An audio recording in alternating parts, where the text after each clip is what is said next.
사랑하는 성도 여러분, 안녕하십니까? 오늘부터 고난주간이 시작됩니다. 그래서 오늘 여러분들과 함께 고난주간의 하나님의 말씀을 함께 나누는 시간들을 갖도록 하겠습니다.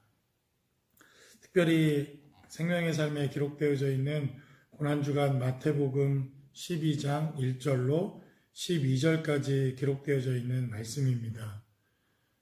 마태복음에 기록되어져 있는 이 하나님의 메시지가 고난의 기간 동안 우리가 하나님의 은혜의 말씀을 함께 나누기를 원하는 말씀으로 기록되어져 있는데요.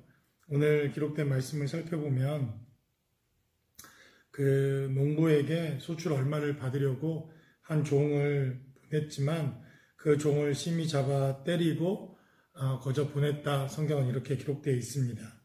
그리고 다시 다른 종을 보내니 그의 머리에 상처를 내고 또 능욕을 내고 또 다른 종을 보냈는데 그를 죽이고 그 외에도 많은 종들을 때리고 더러는 죽였다. 성경은 이렇게 기록해 놓았죠. 네, 오늘 본문에 기록되어져 있는 이 메시지는 이스라엘의 역사적인 사건과 역사적인 모습들을 성경이 기록해 놓은 것입니다. 하나님께서 많은 선지자들을 보냈습니다.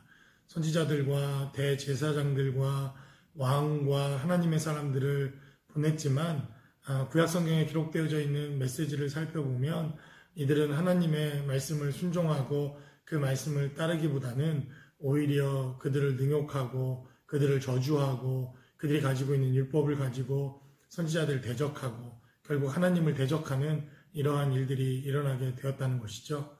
그래서 오늘 본문에 기록되어져 있는 이 메시지를 살펴보면 주님이 비유로 말씀하신 것 같지만 그러나 이 비유 가운데는 이스라엘 백성들의 삶과 현실에 대한 메시지가 사실은 좀 더 적나라하게 드러나 있습니다.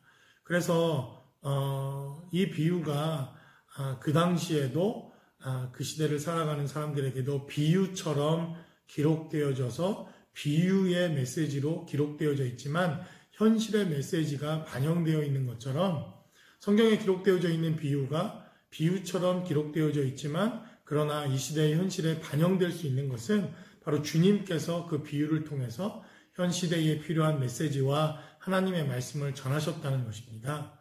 그래서 2000년 전에 기록되어져 있는 하나님의 메시지지만 시대와 공간과 사건과 그리고 상황을 초월해서 여전히 우리 가운데 말씀하실 수 있다고 하는 사실을 우리가 믿고 따르는 게 대단히 중요합니다. 그래서 오늘 본문에 기록되어져 있는 이 메시지는 주님의 비유들 가운데 이제 포도원 주인이 결국엔 아들을 보냅니다. 그 아들은 우리가 잘 아는 것처럼 예수님을 의미하는 것이죠. 그러나 성경은 기록하기를 그 농부들이 서로 말하되 이는 상속자니 자 죽이자 그러면 그 유산이 우리의 것이 되리라 하고 이에 잡아 죽여 포도원 밖에 내어 던졌느니라. 성경은 이렇게 기록합니다. 결국 아들을 죽이는 그리고 그 아들을 죽여서 상속분을 차지하자. 그러나 오늘 본문이 기록된 대로 바로 그 아들은 예수 그리스도를 의미하는 것이죠. 그리고 9절에 기록된 대로 포도원 주인이 어떻게 하겠느냐 와서 그 농부들을 진멸하고 포도원을 다른 사람들에게 주었다. 결국 이 9절에 기록된 하나님의 말씀은 하나님의 교회가 결국 이스라엘을 대신하는 영적 장자권을 하나님의 교회가 상속하게 되어지는 이 사건을 성경은 우리에게 증거하고 있습니다. 10절은 기록된 대로 너희가 성경의 건축자들이 버린 돌이 모퉁이의 머릿돌이 되었나니 이것은 주로 말미암아 된 것이요 우리 눈에 놀랍도다 함을 읽어보지 못하였느냐 하시니라. 그들이 예수의 이 비유를 자기들을 가리켜 말씀하신 줄 알고 잡고자 하되 무리를 두려워하여 예수를 두고 갔다. 성경은 이렇게 증거합니다. 주님이 결국 십자가에 못 박히시는 이 사건 그리고 이 사건이 시작되어지는 고난주간이 이미 시작되었습니다. 여러분들 일상의 삶의 자리가 얼마나 귀하고 얼마나 중요한 건가 하는 것을 우리가 경험하게 되죠. 네, 우리는 이 포도원에 나가 마음껏 일할 수 있고 포도원에 나가 마음껏 하나님의 일을 할 수 있었던 때가 사실은 되게 그리운 때입니다. 지금은 일할 수 없고 그 누구도 일할 수 없는 환경과 상황이 되어졌다고 하는 사실조차 우리가 이렇게 피부로 느끼는 시대와 현실을 살아갑니다. 결국 하나님께서 우리에게 포도원을 맡기시는 이것이 얼마나 큰 은혜인가, 그리고 그 포도원을 맡기셨을 때 우리가 기쁨으로 감당할 수 있다고 하는 것이 얼마나 감사한 우리의 삶의 모습이었는가 하는 것을 우리가 이 코로나 사태를 통해서 다시 한번 깨닫게 됩니다. 결국 주님께서 오셔서 고난당하시고 십자가에 죽으셔서 그가 모퉁이의 머릿돌이 되셨다, 이렇게 성경은 증거하고 있죠.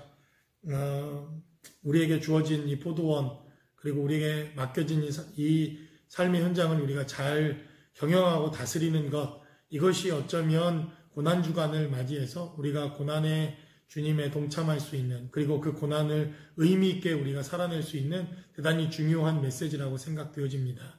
다시 포도원으로 우리에게 하나님이 부르시는 부르심을 기대할 수 있는 시대가 빨리 오기를 바라고, 그리고 이 문제들이 속히 해결될 수 있는 시간들이 속히 오기를 바랍니다. 여러분, 고난의 이 현장 속에서 힘들고 어려운 시간들을 보내고 있는데 이기시고 승리하시는 저와 여러분들의 삶의 자리가 모두 되실 수 있기를 주님의 이름으로 간절히 축원합니다.